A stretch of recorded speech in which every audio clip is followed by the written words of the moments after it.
ताई हीर की छोहरिया छछिया पर छाछ पे नाच नचावे।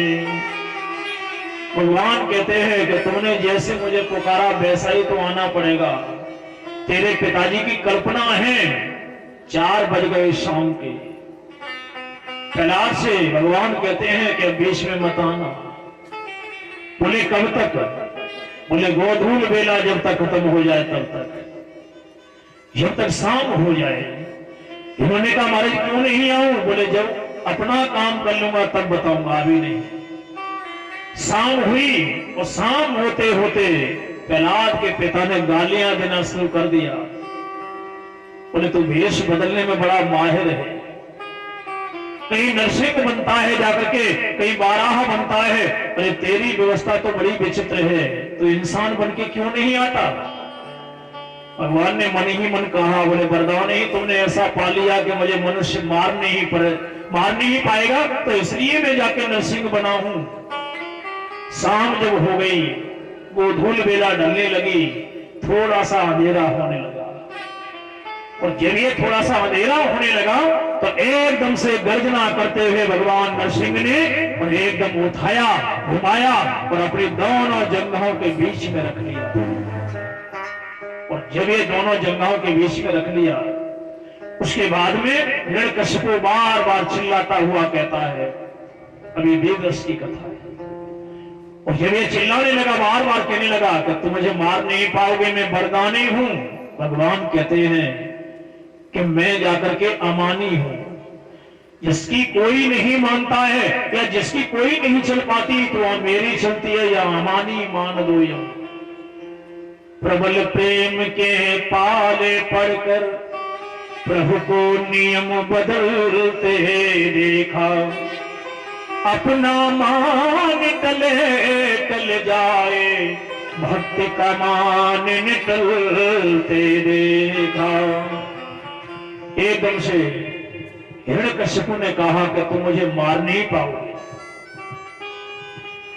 उन्होंने कहा तुम मुझे मार नहीं पाओगे, तो इतनी देर में घोर गर्जना करते हुए भगवान कहते हैं कि तुझे मारने के लिए ही तो आया हूं मैं, तुझे मैं मारने के लिए ही आया हूं। और जब इतनी कहा तो इतनी देर में जाकर के महाराज ने कहा कि मैं धरती पर नहीं मरूंगा, भूल मत जाना। बोले धरती नहीं है, धरती से 2 हाथ ऊंचा है।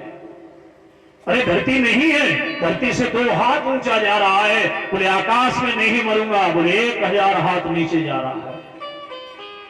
उन्होंने कहा घर के बाहर नहीं मरूंगा, मैं बाहर और भीतर नहीं मरूंगा। बोले देवरी के अंदर है, ये न बाहर है न अंदर है, ये बीचों बीच में है।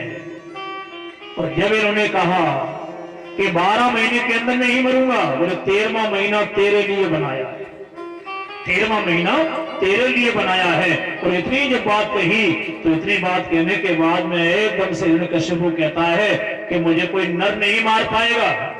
बोले ऊपर देखना मैं नर हूं, ऊपर नर नहीं है, सिंह है। बोले मुझे सिंह नहीं मार पाएगा। बोले नीचे देखना, पैर मनुष्य के हैं और चेहरा नरसिंह का है। एकदम से तड़फड़ाने लगा, छटपटाने लगा, रोने लगा। मैंने समझा था कि 12 महीने होते हैं ब्रह्मा जी ने बनाए हैं, लेकिन ब्रह्मा जी भगवान कहते हैं ब्रह्मा को मैंने बनाया है। भगवान कहते हैं कि ब्रह्मा को मैंने बनाया है। और जब इतनी बात कही तो एकदम से हिरण्यकशिपु कहता है कि इतना पढ़ा लिखा होता तो पहले और वरदान मांग लेता। 24 महीने मांगता, 24 महीने मांगता। और 24 महीने मांगते तो लाइट के बिल भरने वालों को बड़ी व्यवस्था मिल जाती। क्या मिलती? बोले 12 महीने की जगह पर 24 महीने के 1 वर्ष हो जाती, तो 1 साल का किसानों को जो कटिंग होकर के मिला है ना, वो इकट्ठा हो जाता। वेदव्यास कहते हैं महाराज कि जिसमें उन्होंने कहा बोले ऐसा होता तो मैं और वरदान मांग लेता। जब ये बात कही तो भगवान कहते हैं कि भ्रकुट विलास सृष्टि ले होई। बोले ब्रह्मा वरदान मेरी मति से दे रहा है, शंकर जी मेरी मति से जाकर के किसी को और दानी बनकर के वरदान देते हैं, लेकिन निभाने वाला तो मैं हूं, निर्वाह तो मुझे करना है। और जब ये निभाने की बात कही तो इतनी देर में जाकर के शाम ढल रही थी, रात्रि हो जाएगी, इतनी देर में ही महाराज ने बड़े बड़े नाखूनों से और एकदम छाती को विदीर्ण कर दिया है और चीरते हुए छाती को जाकर के गर्जना करते हुए और एकदम से नीचे पटक दिया।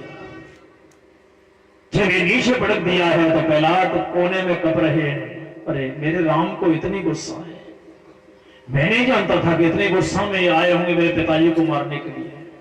लाल लाल नेत्र हो रहे हैं। प्रहलाद ने निवेदन किया, हे प्रभु आपके मैं इस रूप को बिल्कुल नहीं जानते कि ये रूप आप क्यों लिया आपने। इतनी देर में आंगन में एक उमर का वृक्ष खड़ा है, भगवान ने आवेग में आकर के और उमर के वृक्ष से झाड़ियों से जाकर के लता पत्रों से अपने हाथ पोंछ दिए। उमर का वृक्ष बड़ा नाराज हुआ, महाराज मैं ही मिला तुम्हें, कोई दीवाल नहीं मिली, कोई और पेड़ नहीं मिला, क्या मैं ही मिला। उन्होंने कहा बात ये नहीं है, तुम भी मेरे वरदानी वृक्ष हो और कोई राक्षस के खून को सहन नहीं कर पाता। उन्होंने कहा कि अगले समय आने पर और जहां जहां हवन यज्ञ अनुष्ठान होगा तो 9 संविधाओं में तुम्हारी लकड़ी का नाम आएगा और तुम्हारे नीचे निकलने वाले व्यक्ति की दशा क्या होगी। उन्हें अगर नरसिंहाय नमः नहीं कहा तो ब्रह्म हत्या का पातक लगेगा। सोचिए, आप सब निकल जाते हैं, बबूर का पेड़ मान के निकल मत जाना, ध्यान करना, नहीं तो बिना किसी को मारे और हत्या लग जाएगी। ओम नरसिंहाय नमः इतना कह के निकल जाओ तो पाप भी दूर हो जाएंगे और इतना नहीं कहा तो पातक लग जाएगा।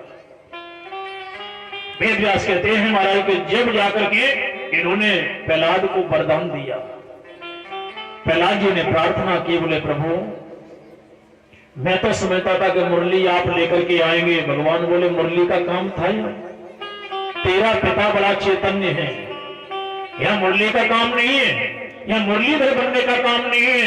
बोले फिर, बोले यहां तो नरसिंह बनने का काम है। एक जगह पर वर्तमान में कथा आती है कि भगवान प्रहलाद जी को वरदान दे करके राजा बना करके और जैसे ही जाके बैकुंठ में पहुंचे तो लक्ष्मी जी बैकुंठ छोड़ करके भाग गई। लक्ष्मी जी बैकुंठ छोड़ के गई। उन्होंने कहा किसी ने आकर के आक्रमण कर दिया बैकुंठ पर, आज तक तो नहीं हुआ लेकिन पहली बार हुआ है, ऐसा भाव था। उन्होंने कहा लक्ष्मी जी से, भगवान कह रहे हैं लक्ष्मी मैं हूं तेरा पति। बोले ऐसे पति बाहर में जाए, मुझे नहीं चाहिए। ऐसे कोई पति होते बड़े बड़े नाखून हो, लेकिन पत्नी जरूर नाखून वाली हो गई आजकल, बड़े बड़े नाखून वाली, जटा लटा नाखून ये बड़ा रिवाज चल गया है। और ये क्यों रखाती है, पति से झगड़ा हो जाए तो ऐसा बना दे उससे कि लौट के ससुराल के लायक नहीं रहे, ऐसा बना दे। जगत में आने के बाद में जो नाखून रखने वाले को सुपर्णखा कहा गया, ये याद रखना। जितने रखा है वो शाम को कटा देना सब, और सुपर्णखा बनना हो तो अलग बात है। बड़े बड़े नाखून वाले को राक्षस की प्रवृत्ति बताई गई है, लेकिन कलयुग में रिवाज है। वेद व्यास ने कहा महाराज कैसा रिवाज है। जब इन्होंने कहा कि जाकर के ये देखा है तो इतनी देर में लक्ष्मी जी भागने लगी। भगवान कहते हैं लौट के आ जा लक्ष्मी, जो तुम समझ रही हो मैं वो नहीं हूं। उन्होंने कहा बोले हमें ऐसा नहीं चाहिए। बोले कैसा चाहिए कि शांताकारं भुजगशयनं पद्मनाभं सुरेशम, हमें ये रूप नहीं चाहिए। शांताकारं भुजगशयनं पद्मनाभं सुरेशम विश्वाधारं गगन सदृशं मेघवर्णं शुभंगम। अरे हमें लक्ष्मीकांत चाहिए, नरसिंह नहीं चाहिए। लक्ष्मीकांतम कमलनयनम योग ध्यानगम्यम वंदे विष्णु भवभयहरणं सर्वलोकैकनाथम। लक्ष्मी जी से भगवान ने कहा कि अगर मैं बैकुंठ में नहीं आऊं तो कहां जाऊं। बोले दक्षिण दिशा में चले जाओ, लंका की तरफ। ये रूप वहां रख करके और विष्णु बन के यहां आना। लक्ष्मी जी की बात मान ली। और आप जब रामायण पढ़ने बैठते हैं ना तो लंका है चले सुमिर नरहरि। लंका के दरवाजे पर गणेश जी का चित्र नहीं है, राम जी का नहीं है, नरसिंह की फोटो है। ये रामायण कहती है, हम गए तो नहीं है लंका, लेकिन रामायण बताती है। और भगवान चाहे तो लंका में जाने का काम ही नहीं पड़े, वृंदावन ही बने रहे और ग्वालियर में रहे तो ज्यादा अच्छा है। लंका है चले सुमिर नर हरि, कहते हैं महाराज वहां आज भी नरसिंह भगवान की लंका में पूजा है।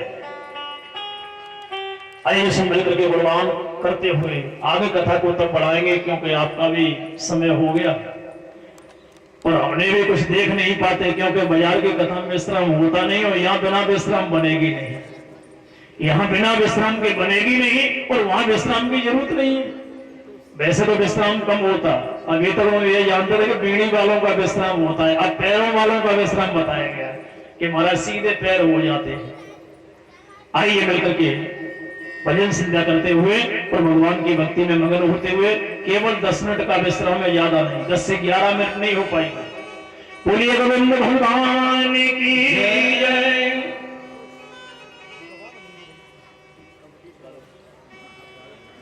बोले कृष्ण भगवान की जय।